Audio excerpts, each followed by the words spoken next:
Good evening. Hope you had a great day. I'll be starting with the rose, the fountain, and the dove today. In a green valley, serene as a star and silent as the moon, except for the Saturday laughter of children and the sound of summer thunder, a rose in a fountain grew restless as time crept on. This is our sorrow. We're here today and here tomorrow, sighed the rose. I wish I were root loose and fancy free, like the dove. I want to see what's in the wood, the fountain said. I want to have adventures to cherish and regret.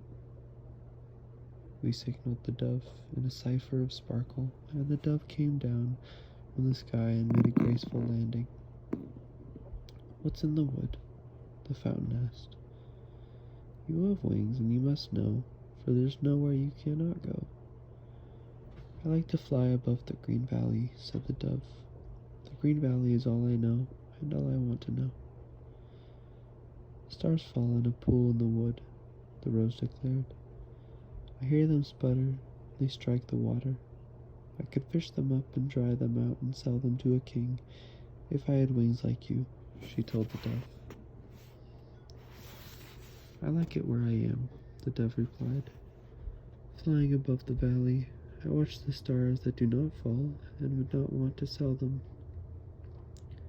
It is always the same whatever one does, complained the rose. To my eye, it is always changing, said the dove. I am weary of playing in this one spot forever, whimpered the fountain. The same old pattern every day. Help, help, another spray. There's nothing in the wood, I think, but horned owls and hollow oaks, the dove declared, and violets by mossy stones. Violets by mossy stones is what I crave, the fountain cried. I'd love to meet the waterfall in silver combat, and damned be him who first dries up. I have nothing to remember and nothing to forget, sighed the rose. I waste my sweetness on the verdant air. I like it here, was all the dove would say. But the rose and the fountain kept after him every day of every week. When the summer wanted, they convinced the dove he loved the wood, admired horned owls, and ought to spend his life salvaging stars and meeting waterfalls in silver combat. So the dove flew away from the wood, never came back. There are many varied rumors of the nature of his end. The four winds whispered that the dove had ceased to be because of mossy stones, half-hidden violence, malicious waterfalls, and owls in trees. But the wood thrush, contented the dove, had dried while burning stars. One thing was sure, the dove had ended the way no other dove have ever ended. Moral: he who lives another's life, another's death, must die.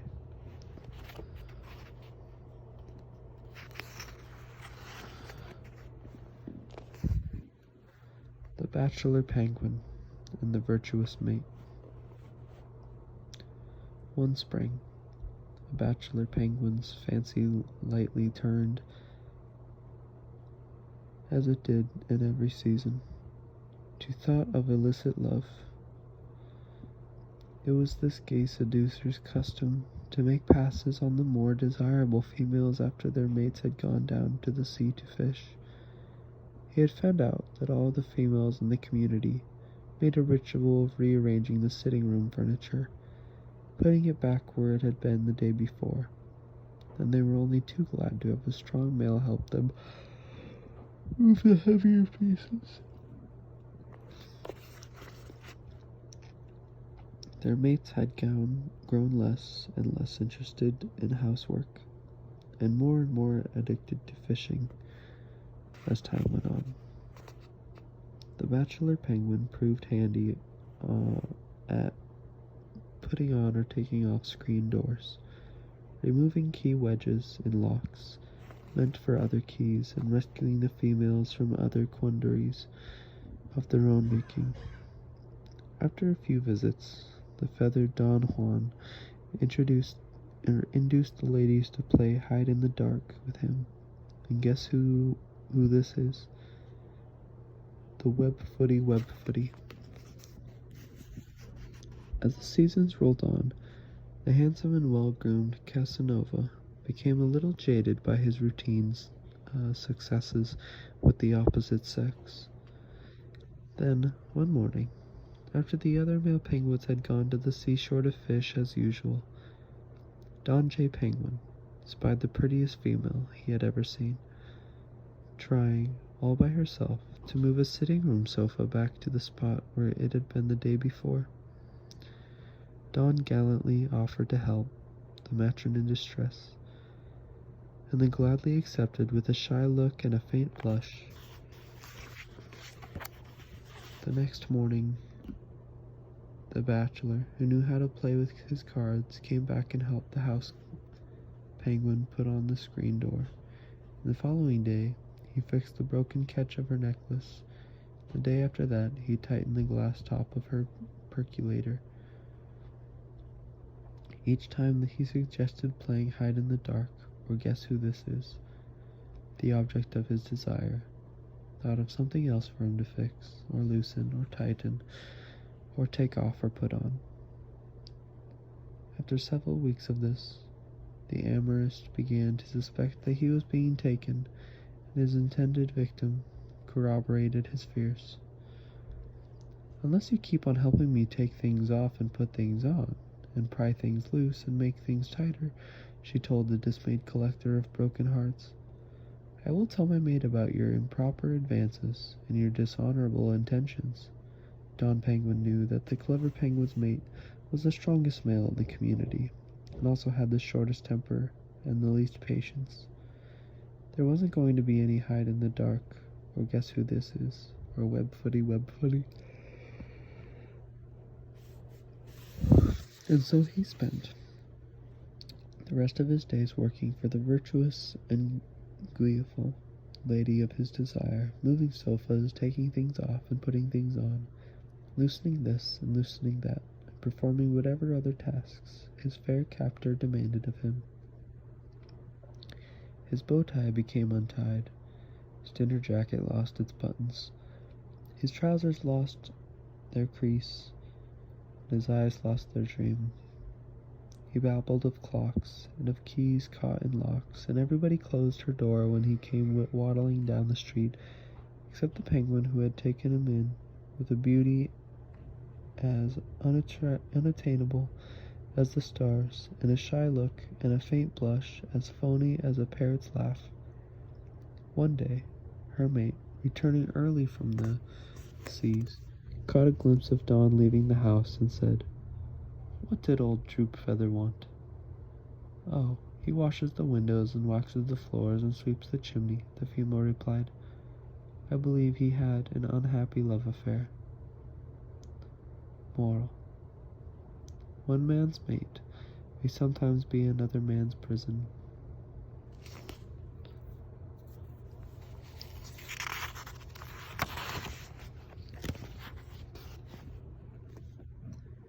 The peacelike mongoose.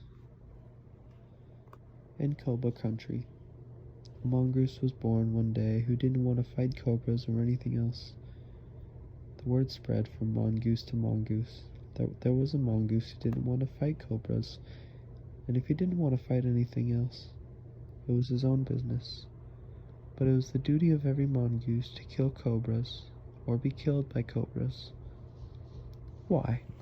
asked the peacelike mongoose, and the word went around that the strange new mongoose was not only pro-cobra and anti-mongoose, but intellectually curious and against the ideals of traditions and mongoosism. "He is crazy," cried the young mongoose father. "He is sick," said his mother. "He is a coward," shouted his brothers. "He is a mongoose sexual," whispered his sisters. Strangers who had never laid eyes on the peacelike mongoose remembered that they had seen him crawling on his stomach, or trying on cobra hoods, or plotting the violent overthrow of Mongoose. "I am trying to use reason and intelligence," said the strange new mongoose. "Reason is 6/7 of treason," said one of his neighbors. "Intelligence is what the enemy uses," said another. Finally, the rumor spread that the mongoose had venom in his sting, like a cobra, and he was tried, convicted by a show of paws, and condemned of banishment. Moral: ashes to ashes, and clay to clay. If the enemy doesn't get your own, folks may.